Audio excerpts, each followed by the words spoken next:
All right, hello, my name is Sarah Boucher, and today we are talking about student blogging at Edcamp Home 3.0. After some technical difficulties, we are up and running. So like I said, my name is Sarah Boucher. I am a K-5 technology teacher in beautiful Las Vegas, Nevada. Teresa, do you want to go ahead and introduce yourself real quick? Sure, my name is Teresa Ozoa, and I couldn't figure out how to do a lower third, but I'm on Twitter at TOZOA. I teach in Irvine, Southern California, Orange County. I teach mostly 10th through 12th graders English, and I've been a tech geek for a while. I'm really interested, but I've been very hesitant. As much as I have a presence online, I've been hesitant about how to guide students into doing that. So that's why I'm here. All right, sounds good. And B, do you want to introduce yourself one more time? All right, I'm Brett Bjornstad. I teach 4th grade in Vancouver, Washington, USA. All right, sounds good. So have you guys used student blogging in your classroom before?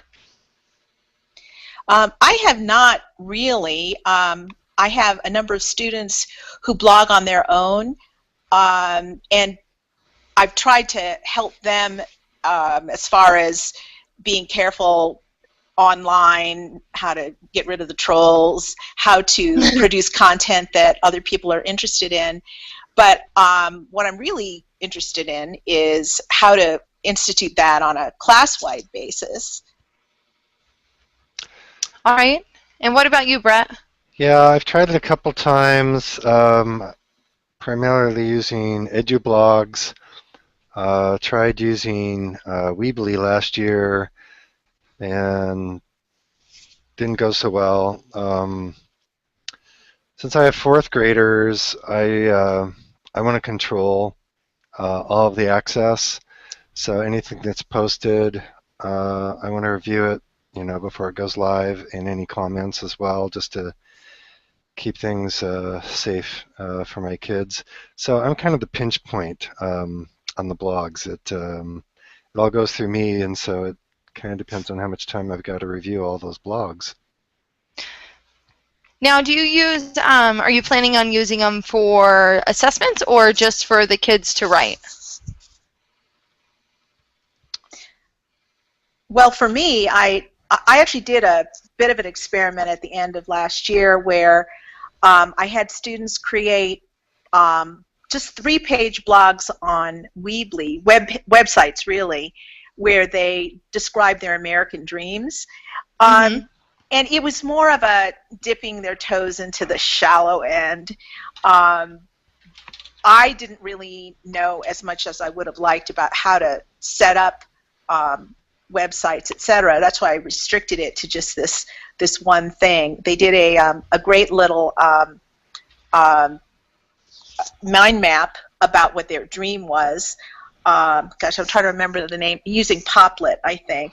Oh, okay. And then they wrote about it, which was great. So all they had were 3 pages: the landing page, the home page, the American Dream page, and some of them did a mock Kickstarter, just a short 1 to 2 minute video on some component of their dream and how others could help them achieve it. I had a real hard time setting it up and then assessing it. Basically, everybody did really, really well unless they were completely illiterate. They got great grades, but I would like to use it as a platform for them to write and get feedback from the outside world beyond just me. So how do you guys do that with what you've done so far with blogs? Yeah, and that was my wish too. I wanted to use it as a writing, kind of a virtual writer's notebook where they're writing and getting feedback from the outside world, a broader audience other than me. Last year I taught 2nd grade and we started using KidBlog. KidBlog is really nice because, Brett, I know that you said you wanted to have control, and so I had complete control over comments, over posts, what they can see, what they can't see, who can view it, who can't view it. So I really had control, as far as making sure they're not, acting like fools and posting things that they shouldn't be, or, writing rude and mean comments. And so that was really nice. But I also just shared out. We had our own personal Twitter account for my classroom, and only I used the Twitter. And so what I would do is I would just share out, and we use the hashtag. I want to say it's comments for kids. And so we use that hashtag, and I would get replies back, but I would include it in my newsletter, and I would tweet it out on my own personal Twitter and with the parents that I had been friends with on Facebook, because I rolled up with my kids from first grade to second grade, so a lot of them added me, not knowing they were going to get me the next year. But so when I was friends with them, they would share it out on their Facebook, and it was just really easy way. Like you said, you want to give your kids something, a place to write and be creative, and that's what we did with our kids. And I was just talking to a girl that I just met today, like 10 minutes ago, Carrie, and she said that she's working on using the hashtag blog pals and hopefully creating a database so that people can go back and forth and they can do pen pal types of stuff. But what I would do is try and find a class that is around your same age. So if you're doing, not kinder, but like third grade, maybe find a fourth grade or second grade or third grade class that can kind of be like your, you guys will share your blogs back and forth, and then you guys can just go back and forth. They can read their blogs, and that class can read your blogs, and then they can really share. But I think if you go on Twitter with your class, that really helps my class a lot. And I saw like a spike in the people that were going on. They didn't always leave comments, but my kids on Kid Blog, they have a little dial and it tells you how many people have viewed. And so they would sit there and, today we have this many people, or, yesterday we had this many. So that's how I used it in my class. And my kids, we liked it. And Weebly's really easy to use, but I just like how Kid Blog allows me to really just, control pretty much everything my kids are doing. Oops. Got a visitor here. Midnight wants to play. I think there's a bit of a difference between, in maturity, obviously, between the elementary and high school kids, but also in what they consider authentic. I've heard other people's presentations about student blogging, and what seems to get the high school kids excited is when people outside of their teacher or even their class respond. And it's sort of paradoxical. The more we want to control it, then the less input they get from the outside world. But the more we allow the outside world to see what they're writing, yeah, they get great feedback and feel like this is meaningful, but they're also exposed to a lot more hazards. So how would you suggest balancing that with an older student population? Well, with my kids, even though I had all those options, I really didn't control too much of it. In the beginning, everything was very controlled, and I said, hey, here are the guidelines. You have to, abide by these. Make sure you're using, correct language. And with my students, too, before they were allowed to go blog, they had to do a rough on paper, and so they'd have to do their rough draft on paper to kind of show me, hey, I am a good writer and I'm willing to share my stuff out there. Then their final draft was transferred onto the Kid Blog. So initially, I was very controlled, and then I kind of, let go, and they could post comments freely. They could post it, and it was public, so anybody can view it. It wasn't, limited to just these classes and things like that. And I really reached out to my parents and said, hey, we're doing this because your students want to connect with, other students. It's not just about, our class. And so once I kind of told them, hey, I'm giving you control. You've shown me that you are able to handle it, so now I'm going to let you go ahead and do it. And with second grade, it takes a little bit longer because they still are trying to use like text talk, and they'll write like LOL or, he, he, and I'm like, that's not appropriate. We don't use that. Once they got the hang of it, then they really, you could see the responsibility. But I think with older kids, just kind of give them, the honesty role. I'm trusting that you're going to do it, but if I see you mess up, there will be consequences. And, it doesn't have to be horrible, but with second grade, you can easily say, I'm going to call your mom if you write that again. And, they're a little bit more persuasive. But that's how, that's how I did in my class. I just give them the freedom, and they just kind of respect it too. And we really went over digital citizenship, appropriate things to say online. Don't just write a comment and say, that was good. if you're talking to a person in real life, what would you really say? And so they would have to, before they did their comments, turn to a partner and talk to each other, you know, about what they would really say if they were commenting on their blogs. And once they did that, they really understood, you know, it's not just about writing cool story, bro. Like, they really started to get it. So I think with the older grades, I mean, I would just, you know, trust them, but also, you know, maybe get the notifications in your email when they do, you know, post something. That way you can see it. And I still did that even afterwards, because I always, you know, if they went back and made an edit or something like that, I wanted to make sure the initial comment they put wasn't inappropriate, because, you know, you got to have proof that they did something like that if another student sees it or something like that. But I've honestly only used KidBlog. I'm trying to think of other ones that would be good. Do you guys use Google Apps for Education with your class? We're not a GAFE school, but Not either. Because I was going to say you might be able to use, I haven't used Blogger, but that might be easier for the older students. But I think, I don't know, KidBlog, even though it says KidBlog, I think that it's really versatile for all ages, because, I mean, they can go in there and still do the same thing. They can add pictures, they can add links, add text and stuff like that, and still, you know, use it appropriately. So I would just try it out with them. How many classes do you have? Like, do you have like 6 classes or 8 classes that you're planning on doing it with, or just a couple?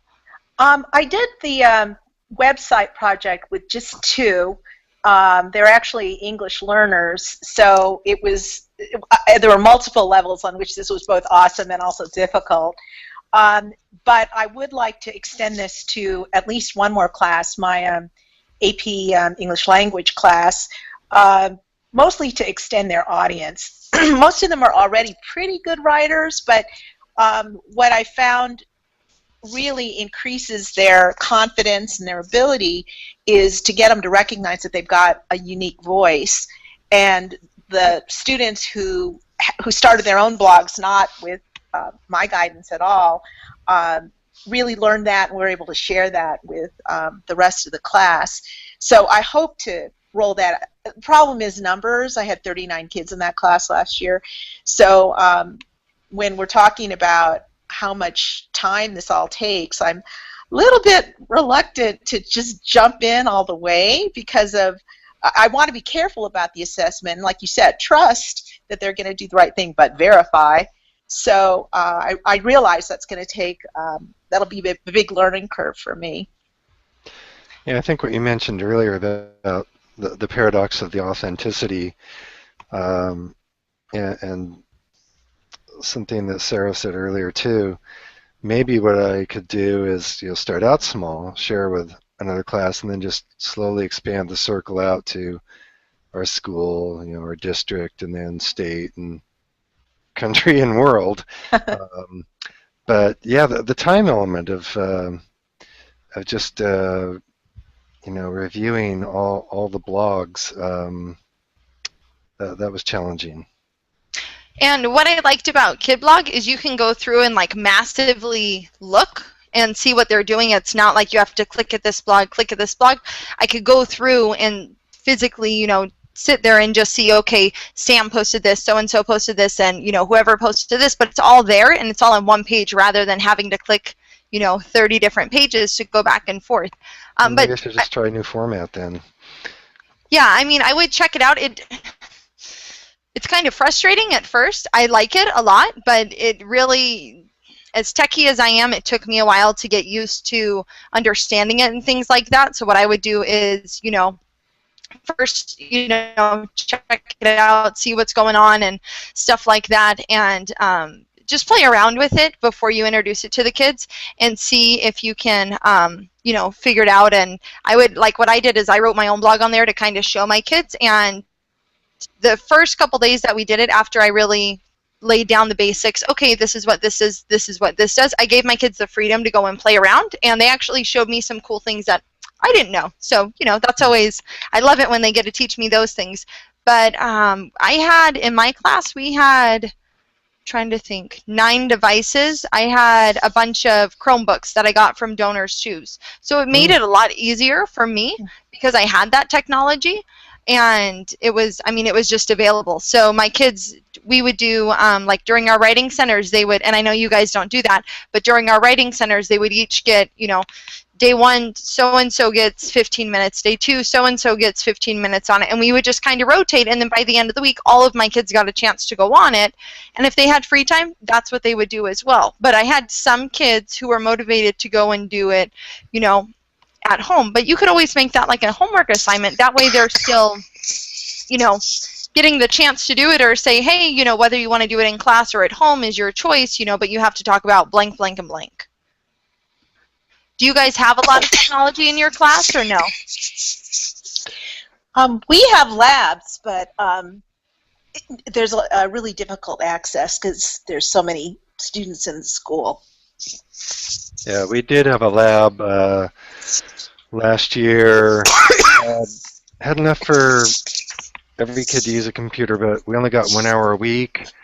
And in class, there's only one computer. I had a few iPads they could use, but they were a little bit underpowered, it seemed. They kept crashing blogs. So, yeah, I mean, what you could always do is have them do it, you know, as like a weekend assignment, or, you know, if they have a 3-day weekend or something like that.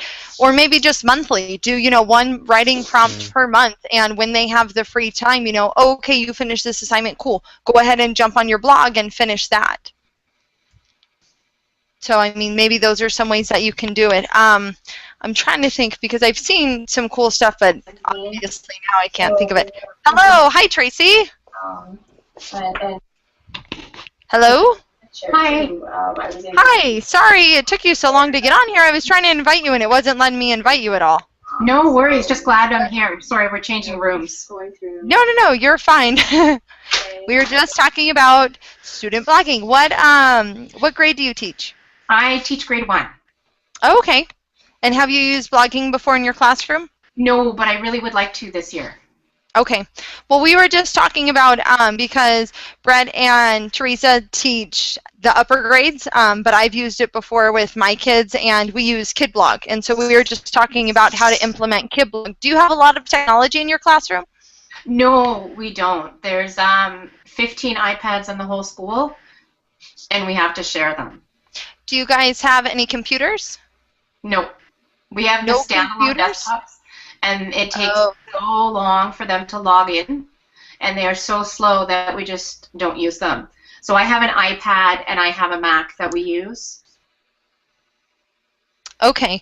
Yeah, we were just talking about, because KidBlog is really private, really easy to use, really easy to just kind of work with, and we were just I was just telling them how when you first get in, it's a little hard. It has a little bit of a learning curve, but once you get used to it and once you play around with it, then you really can use it. What are some assignments that you guys, like for the upper grades, what are some things that you guys use or would like to use with your kids? Because I know that you were talking about your project, Teresa. What are some things you'd like to do next year? Well, I got started with smaller assignments on Edmodo. I post homework, I post the calendar, etc. on there. What I did was I started with a post such as, what is a quote that appealed to you from the first 10 chapters or whatever, and they couldn't repeat the quotes. They didn't even have to say why. They just had to provide the quote and then the page number. And so kids were scrambling to get the best quote before anybody else did, and that generated some discussion in the classroom. So that was kind of fun. I could see making that into a more extended writing and response assignment where students could post some kind of reaction to what we're working on in class and then have other people respond to it. I think what I'd like to try is to have a uniform platform. You were saying KidBlog. I have a blog myself on WordPress, but I think I may want to do this all on Blogger just because it's easier to monitor one platform, and the Google apps all pretty much work in a similar way. So I'd start with some kind of response to literature. In class, we also talk about the news almost every day. So what I would hope to do is to maybe rotate that responsibility and having different groups of kids responsible for posting something about a current event and starting a blog discussion about that. I want them to be comfortable with writing and having others respond to them without making it a huge deal. Yeah, and I'd like to use it for a project coming up in October. It's called Global Read Aloud, and so I was hoping we could get going with that, reading the book and making responses in the blog, and then sharing that with the other participants in the Global Read Aloud. Okay, I heard about that last year at the tail end and didn't get a chance to join. What also might be, I was just thinking, what might be good for you guys is maybe if you did like teams and they paired up. So, you know, instead of every kid having their own blog, maybe they can do like a rotation or something where, Johnny will post this week and Sandra will post next week and so on. So, but it's collaborative. So maybe they all come together and like you were talking about the quote, maybe they pick a quote together and say, hey, what do you think about this? And either they can write one blog post together or they can each write separate ones, like week after week or something like that. Since you don't have as much time as elementary teachers, if we go over on, math for writing, that's totally okay, where I know with you guys it's not like that. Mm-hmm. So maybe that would be something. And with the Global Read Aloud, coming up so quick in October, maybe, just starting off with 1 or 2 classes would be nice as well. Yeah, partners, that'd be a good idea. And that's what we did when they did their first blogging piece. Who was it from? I want to say it was from Perennial Rip. I think that was her. Yeah, she has awesome stuff on how to blog with students, and I literally just printed out her stuff and would just sit there with my lesson plans, and that was my lesson plan, is to do that. I mean, that's pretty much what we did. But what I loved is when she gave them construction paper and said, here, you're going to make your own blog. When I did that with my students, they felt so empowered, and I said, okay, next time we do this and we do your blog, it's going to go on the internet for everybody to see. And they were like, oh, because it had to be fancy because they're sharing it with each other. And so what she does is basically give them a piece of construction paper, says, here's a piece of paper, take your writing piece, you're going to glue it on there and make, the construction paper your own. And so when I did it with my kids, the girls cut out hearts and the boys, added like jagged lines on the paper, but then they glued their blog on top. And then after they did that, I said, okay, now it's all nice and neat. Next time we do this, I'm going to allow you to go online and type it. And they were really proud of their work, after that. And after they put in so much effort, too, and they got to share it. Oh, we did something similar with the Weebly, and also we've used Wix for websites. And they have a bazillion and a half templates, which can be a little bit confusing. With the older kids, I think that I probably could just go directly online and just provide a lot of guidance on what some good design principles are and why certain templates are more conducive to blogging than others. I mean, they don't need to find a template that's like for a flower shop. They just really want a simpler template just for showcasing their own writing. So I think I probably wouldn't have to start with the paper. Yeah, I could go directly digital, but I would have the same concerns about having them plan it out and owning it before it goes public. What I did was had them make me a co-owner or co-administrator, whatever, of the website before it went public, so that I could help them with things like grammar, etc. But again, it does take a lot of time and a lot of planning and a lot of work with them before they actually touch a keyboard. Yeah, that was another issue I had too. Was like, should I let them post like rough draft, or should I make them wait, edit, revise, and then I'm like the final editor, and then it gets posted, or should I just let them post as they go? I don't know. What I did was, obviously with the first one, I said, okay, I really want you to take your time, and they did. And so they posted a really nice one, and then I said, okay, now, I trust you guys. I trust that you can do it, and I trust that you're going to make good choices. And so what they would have to do is they'd have to write their rough draft on paper, and they didn't have to share with me unless they really had a question, and like I had some ELL students who were like, I really don't know how to spell this, and this is going online, so you need to help me. So I would help them with the bigger words, but otherwise it was pure editing. If they wanted to share with a neighbor and have we had an editing wheel, and so if they wanted to use that, they could. If they didn't want to use it, you want to post it online, go ahead. And so I really, because I'm not focused on the grammar, I'm not focused on any of that stuff. We never did it for a grade. We did it as, giving my students a chance to write, because you want it to be authentic. You don't want it to be, all right, I got to type this up because my teacher said so and blah, blah, blah. We want them to still be engaged and excited, and I saw that continuously throughout most of the year. Even after we'd already finished, when we were done, they were still like, can we kid blog in the summer? I was like, yeah, do you want to? Sure. And they were like, you'll go online and publish our comments? I was like, yeah, if they're appropriate comments. And so like I still have, I'll get emails every now and again. So-and-so posted, on kid blog, but if they wanted to post a rough draft, by all means, go ahead. But then somebody, like some of the kids would call their friends out and be like, dude, where's your period? Did you put a period? You didn't capitalize your name. And they're, and then they would go back and edit it. So, I mean, then the kids like double check each other. I thought it was funny, and I never went back and fixed any of their stuff. Unless it was something where they put a word and it looked like another word, then I would go back and change it. Because like in grade 1. Pardon? Like they spell in grade 1. Yes, yes, and that's how second graders are. And, sometimes they would post words that were just too close to inappropriate words. And so I'm like, you know what, I was just reading your blog, and this one's spelled wrong, and I think you circled it on your rough draft. They're like, no, I didn't. I'm like, I think you did. Go ahead and change it. Okay, and they don't care at all. So I think that's one thing that really drew me to the blog idea, was that it's always that live document that you can always go back in and edit and revise. And so maybe I just need to let go of the control a little bit at first and let it flow, and the pure editing will take care of it. Yeah.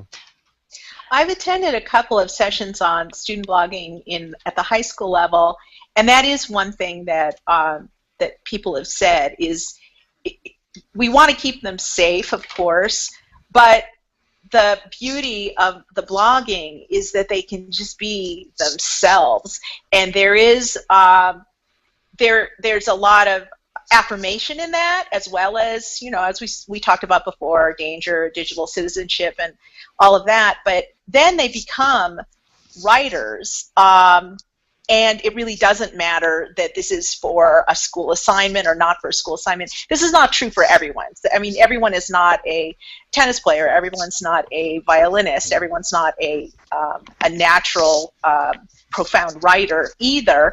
But it gives them an opportunity that's just not just for the teacher and not even just for the class.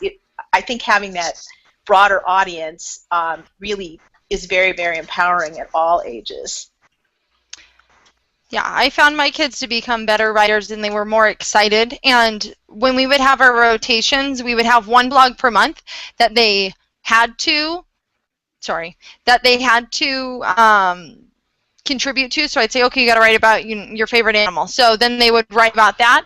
But otherwise, it was really, if you want to blog, you can. If you don't want to blog on this assignment, you don't have to. If you want to do your rough draft or your final draft as your, as your blog for this week, go ahead. I don't care. And I just kind of gave them a choice. I never made them do anything except for that one every month. So after, after we did that, some of them were still like, I don't really want to blog.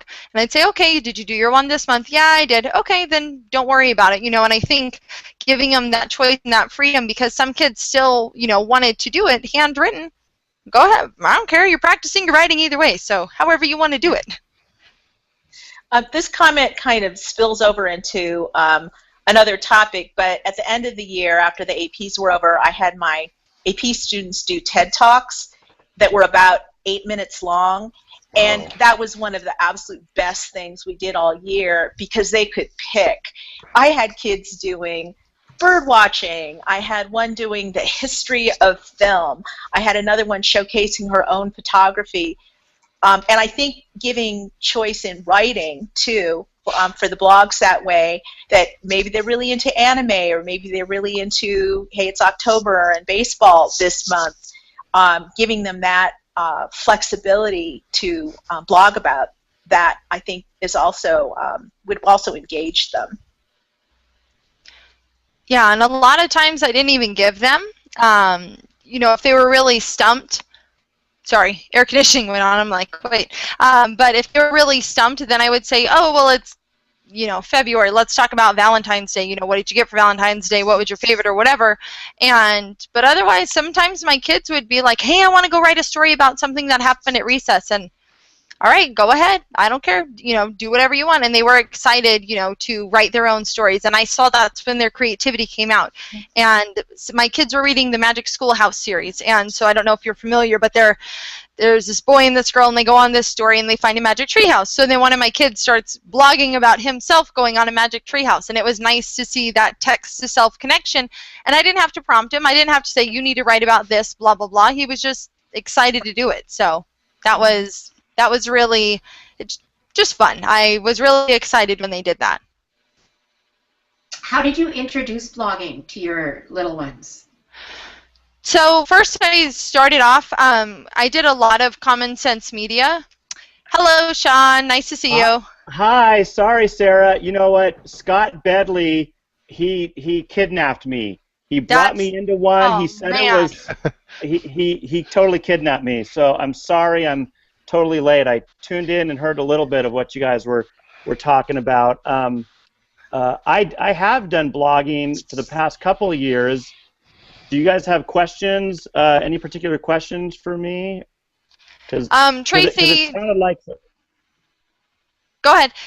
Tracy was just asking how to get the kids into into blogging, and I was just telling her. But if you want to go ahead, you're more than welcome to. Well, the way that I've done it in my class for the last couple of years is the one thing I make. Well, here's what I make them do. I make them write, but I give them a lot of freedom. The ongoing prompt is basically connect what we're doing in class with something in the outside world. Just kind of show your learning and how you realize it, or maybe epiphanies that you've had. And then I just kind of let them go from there. But it really has, and you know, at the beginning of the year, it's tough, and they're not always excited about it at the beginning, but towards the end, it's absolute. I mean, a lot of the kids are just thrilled with doing it. One of the coolest stories, it just happened recently. I ran into one of my students and her parents at one of my favorite restaurants. And I said, oh, hey, it's good to see you guys. Oh, you have to try this dish. It's delicious. And so then the mom said, oh, yeah, we'll try that, and then Zara can blog about it. So I'm like, yes, of course she could. And it was cool. She's like, that blogging, it makes Zara face that blank page, and she has to figure out something to write about. And so her mother really saw kind of the benefits of facing the blank page, making these connections, because that's one of the things that students need for critical thinking, is just to look outside of, you know, the classroom, and can they make connections to what they're learning to their world. And so for me, blogging's been a great way to encourage that. Well, I was just asking Sarah because I don't teach the older grades. I have a grade 1 class. So the introducing of that to the littles, how is that done? I did it very slowly. Very slowly. But I've also, I don't think you guys caught it, but I had my kids for 2 years. I rolled up with 12 of my same students from 1st grade to 2nd grade. So my 2nd grade kids, they knew my expectations. Yeah. They knew, what I needed and stuff like that. when I said, get this work done, they got it done. But when I started out, I said, hey, we're going to blog. And I showed them my blog. I said, this is Miss Boucher's blog. I said, I blog for fun. And I pulled up a post that was about them and what we were doing in class. And I said, this is the things that I like to write about and I like to share with other teachers. And I showed them the comments. Then after that, we did the digital citizenship, kind of portion, and went over.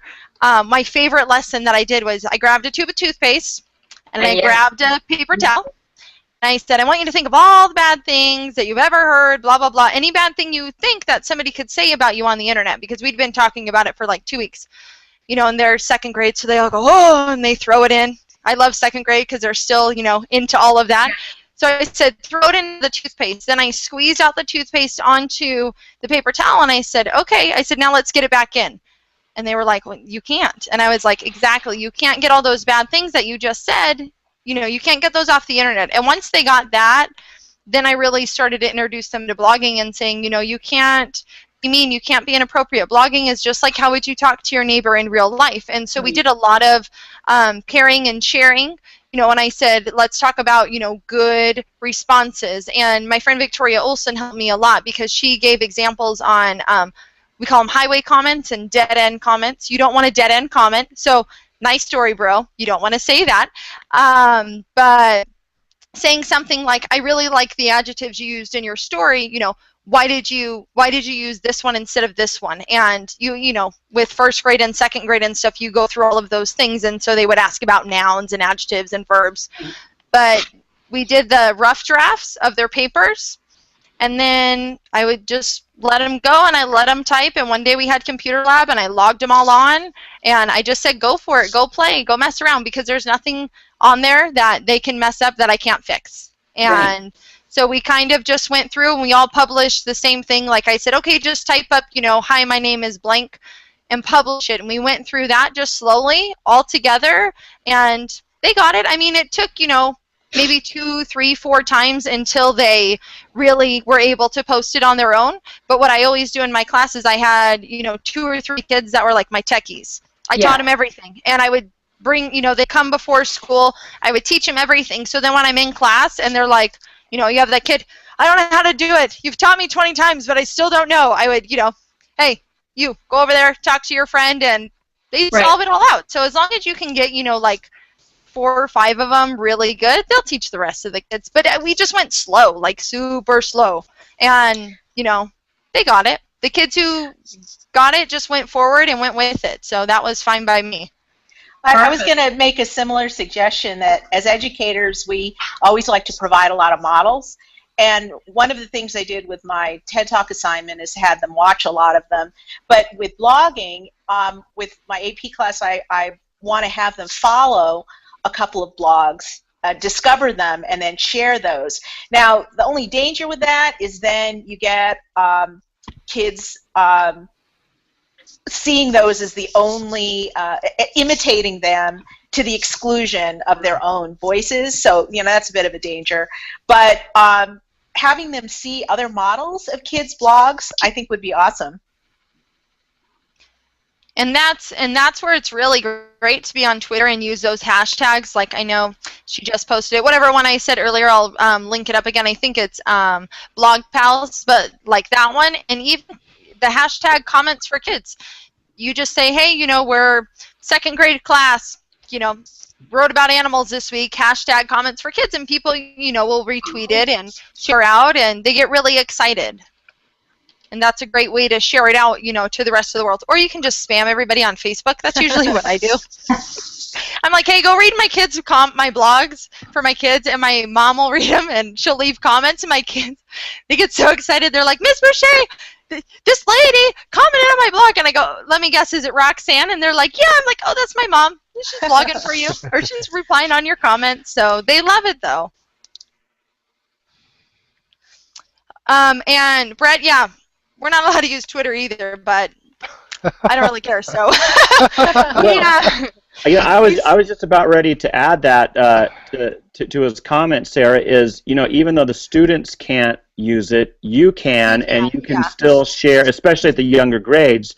You're using your account, and you could show the kids what Twitter is and what they could do with it, and you know, and I assume you probably have them post on like a classroom blog instead of them having individual blogs. So you could still use those tools with them, but just not everybody's signed up and using it.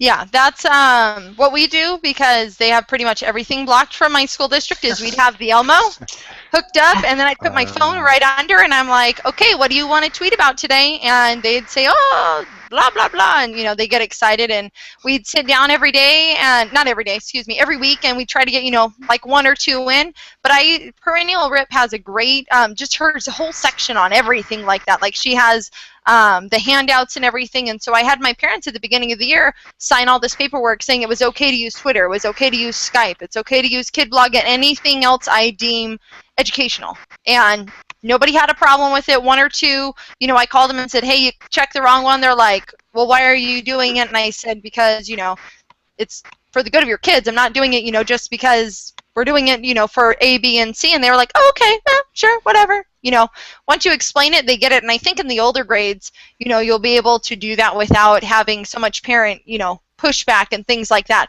But if you have a Twitter account that's under your name, I mean, technically you're not letting them use Twitter, so be sneaky about it.